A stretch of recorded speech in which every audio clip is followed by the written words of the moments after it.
Imagine this. You pour your heart into a job application.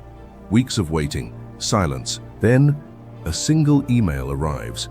We've decided to move forward with other candidates. Or you finally build the courage to ask someone out.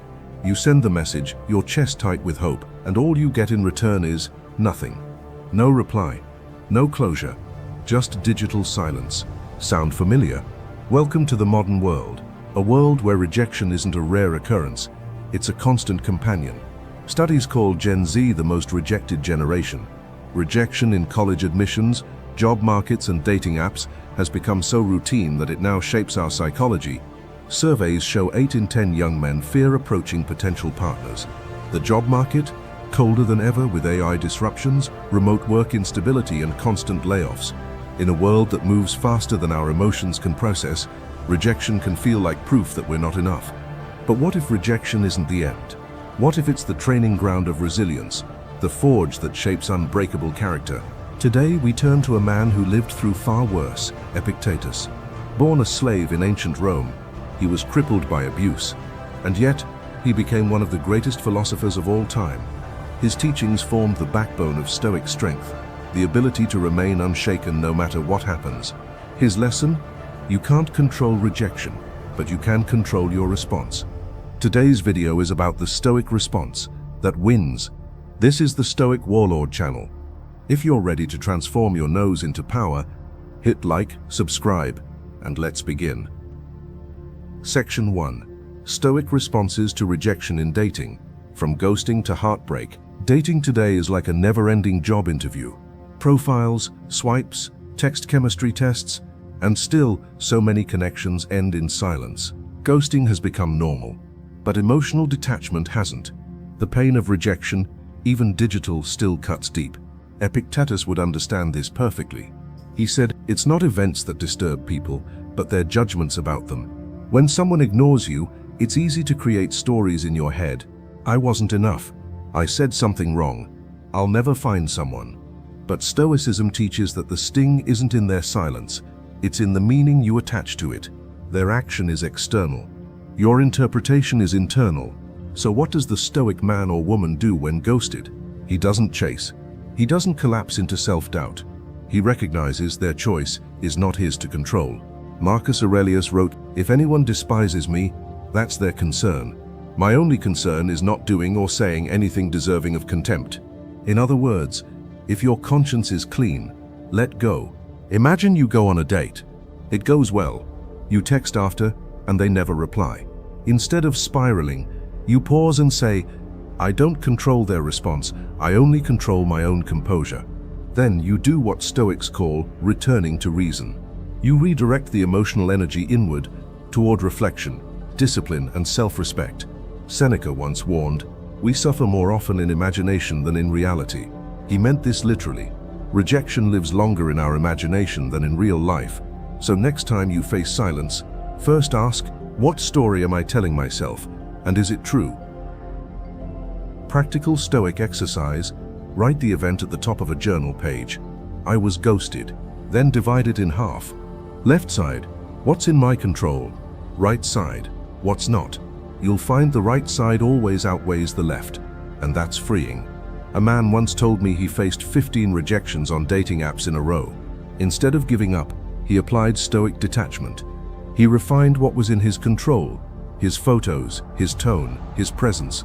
He stopped chasing. And ironically, that piece made him more attractive, because confidence isn't built on attention, it's built on indifference to its absence. Epictetus would smile at that.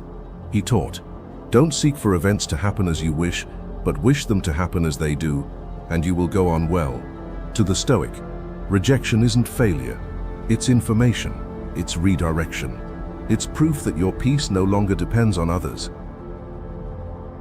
Section 2. Stoic responses to job rejection. Turning no's into nexts.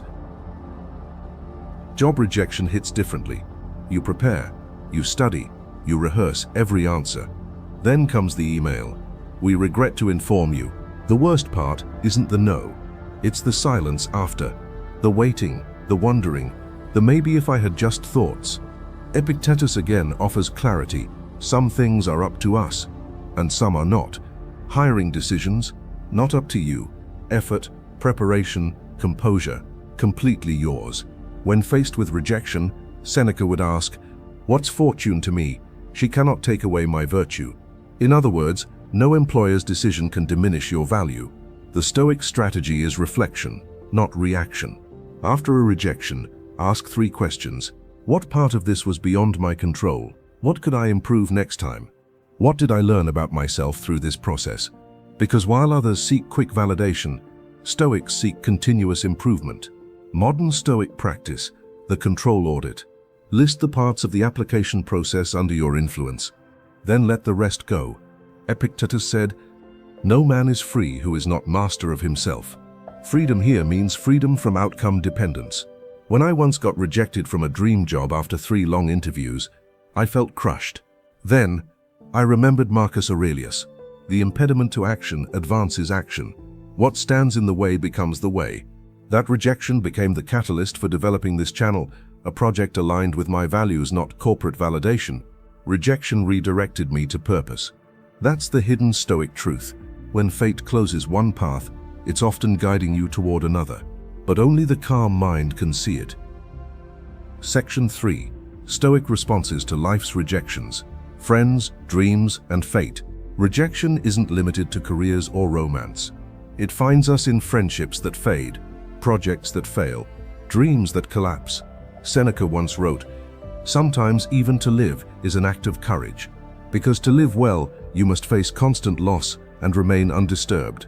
Life's rejections often disguise divine correction. What leaves you makes space for what's meant to stay. Epictetus said, "When someone speaks ill of you, don't make excuses. Simply say, 'He was ignorant of my other faults,' or he would have mentioned them too." Humor and humility, a perfect Stoic weapon against insult. When someone excludes you, criticizes you, or overlooks you, remember, rejection isn't subtraction, it's refinement. It's the universe polishing your ego into wisdom. Seneca compared adversity to fire. Fire tests gold. Adversity tests brave men. If you never face rejection, you never test your strength. You never find your center. The next time life says no, answer like a Stoic. Say, "Good. That was never mine." Marcus Aurelius wrote in Meditations, "Whatever happens to you has been waiting to happen since the beginning of time." The twining strands of fate wove both your destiny and this event together. He believed that rejection is not random, it's ordered by nature. You don't have to like it, but you must learn to love it. That's what the Stoics called amor fati, love of fate, to not just endure what happens, but to embrace it fully. When you practice this, rejection stops being a wound and becomes an initiation. Section 4. Building Stoic resilience. From theory to practice. Stoicism isn't about suppressing emotion, it's about mastering it. And that mastery comes from practice. Modern research backs this up. A 2022 study on Stoic journaling found that practicing Stoic exercises for 30 days reduced anxiety by 18% and increased positive emotions by 13%. Epictetus would call that proof of philosophy through action. He said, "Don't explain your philosophy, embody it." So how do you embody Stoic resilience when rejection hits? Then, the journal of judgment, write every rejection down. Then ask, what's my judgment of this? Separate facts from emotions. Example, she ghosted me, I'm unworthy. Cross out the judgment. Keep the fact. It loses power immediately. 2. The Stoic pause. When you feel insulted or dismissed, pause, breathe. Say to yourself, hold on, let me see who you are and what you represent. That's Epictetus, training the delay between stimulus and reaction, the space where freedom lives. 3. The premeditation practice. Visualize rejection daily, being turned down, ignored, criticized. Not to invite pain, but to desensitize fear. Seneca once said, "He who suffers before it is necessary, suffers more than is necessary." When you rehearse adversity, you rob it of surprise. 4. The virtue focus. After every setback, redirect focus from loss to virtue. Ask, how can I respond with courage, wisdom, and self-control? Those are the Stoics' only real measures of success. The Fellowship of Stoics. Remember, even Marcus Aurelius needed reminders from other philosophers. Find your Stoic circle, friends, online communities, fellow seekers. Discuss rejections not as tragedies, but as training sessions. With consistent practice, rejection transforms. The same events that once broke you start building you. You stop fearing no's. You start thanking them. Because every rejection sharpens your reason. Every silence strengthens your discipline. Every loss reveals your independence. Section 5. The Stoic view of freedom. The final response. Epictetus defined freedom not as having everything go your way, but as needing nothing to go your way. He is free who lives as he wishes to live, who is neither compelled nor hindered. True freedom is emotional sovereignty. It's when rejection can no longer reach your peace. Marcus Aurelius echoed this when he said, "You have power over your mind, not outside events. Realize this, and you will find strength." Every rejection is another chance to practice this truth. You're not being denied. You're being directed toward mastery of self. When you no longer depend on external validation, you stop fearing disapproval. And when you stop fearing disapproval, you become unstoppable. I've faced my share of rejections in work, in love, in life. And each time, philosophy offered the same answer: return to reason, return to self, return to peace. As Epictetus said, the greater the difficulty, the more glory in surmounting it. Rejection is the gate through which all strong souls must pass. It's how life filters out the weak-hearted and refines the strong. So next time you hear no, don't shrink. Don't chase, don't beg. Stand firm. Bow your head once in respect to fate and whisper, "Good, this too is training." Rejection will visit you again, in love, in ambition, in friendship. But now you'll greet it differently. Not as a failure, but as a test, a teacher, a quiet invitation to rise above emotion and embody wisdom. So remember, in dating, rejection is not a reflection of your worth. In work, it's not the end of your path, just a turn in it. In life, it's not punishment, it's preparation. Be grateful for rejection. It's the world's most honest feedback. If this message resonated with you, like, subscribe, and tell me in the comment, what rejection are you ready to reframe? Until next time, stay grounded, stay rational, and stay stoic.